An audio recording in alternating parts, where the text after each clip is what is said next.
Today I'm going to show you a little twist on coffee dyeing fabrics that will give you super cool results like this. These are strips of cotton. I think they were old pillowcases.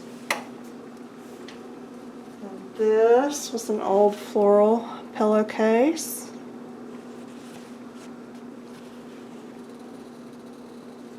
And then this one was just plain white cotton.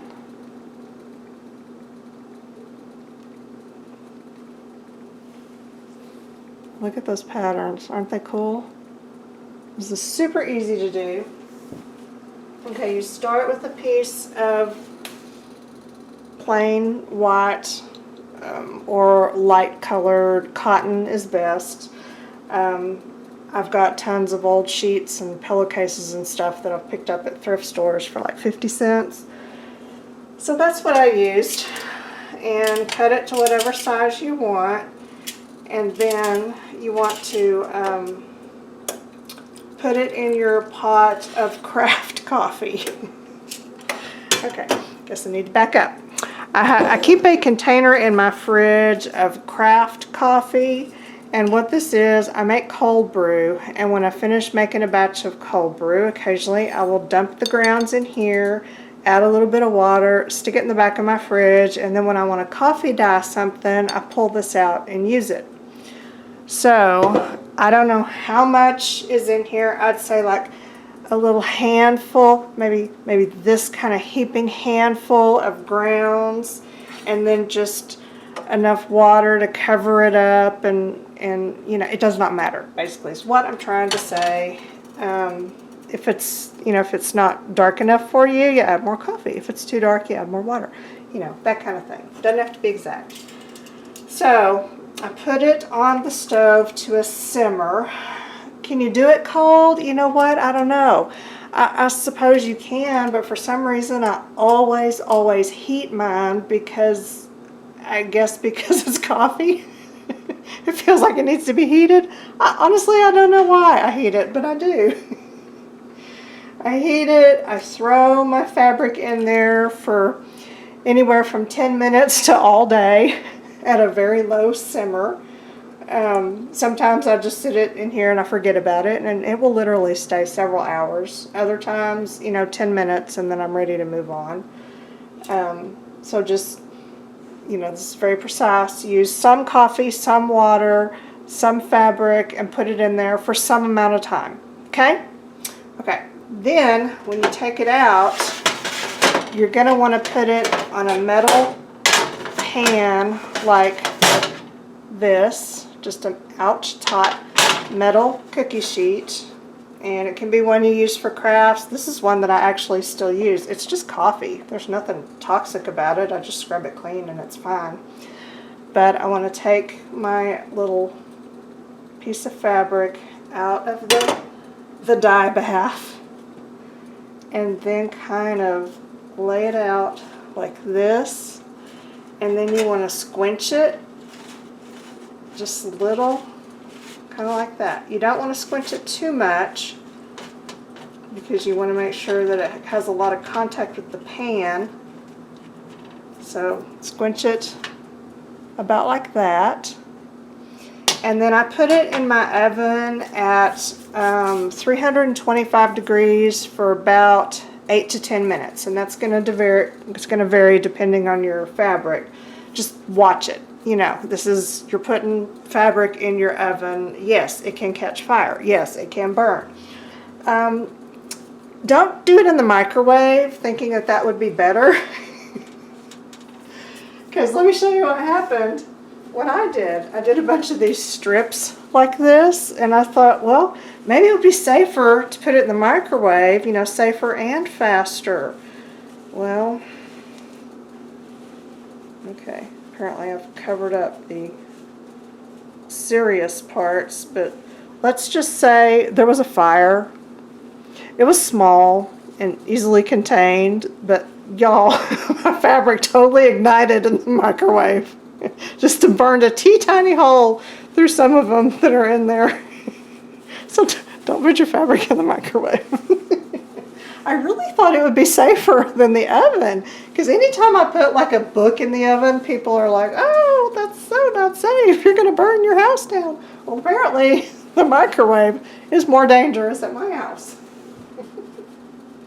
Okay, so yes, lay out your fabric, bake it at 325 for 9 or 10 minutes, just watch it carefully, and you're not trying to really bake it until it's dry. It's because usually the edges will start to turn dark brown, almost black, before the whole thing is dry.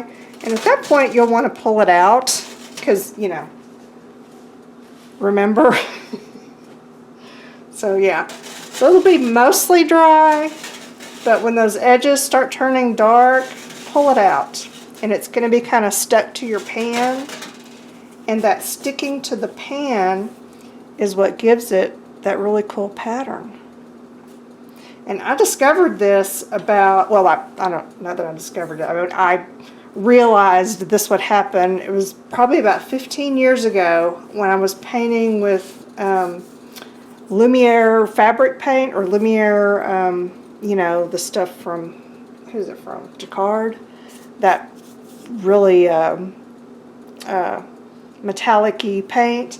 I was using it on fabric, did the same thing, did the squinching, and oh my gosh, the cool patterns that it made were just awesome. So that's why I decided to try it with the coffee dye, and it just worked great. So let's take this over to the other table, and then I'll show you what I do next. Now you're going to want to get the excess coffee dust off of your fabric. So I've got an old nail brush thing here that I'm using. You can just use a towel, wipe it really good across a good, you know, nubby towel or whatever, and just get all the excess coffee dust off of there. And then if your fabric did not yet completely dry, you want to let it completely dry. Or you can iron it and dry it, and that's what I'm going to do. Alrighty, so here's the piece that we just finished. As you can see, it is absolutely gorgeous. I'm not sure if you can even see the depth of the patterns.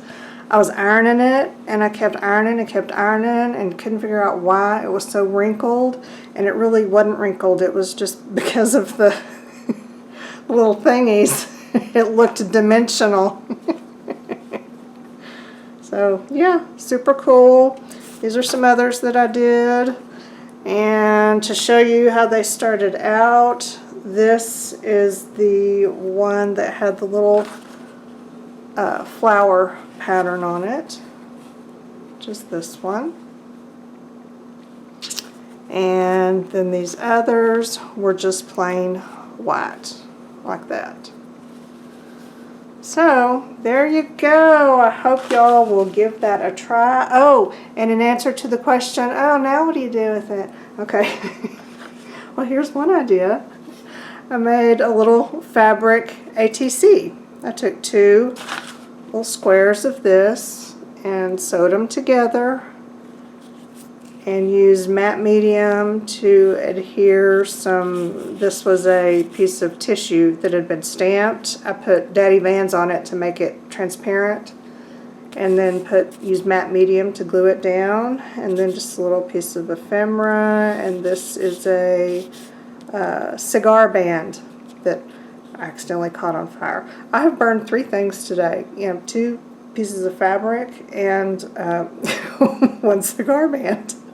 It has been a red letter day here at the greenhouse. Okay, y'all, that's it. Hope you'll try this out. As usual, you can join my Facebook group, link below, and share pictures of your results. And that's all. The end.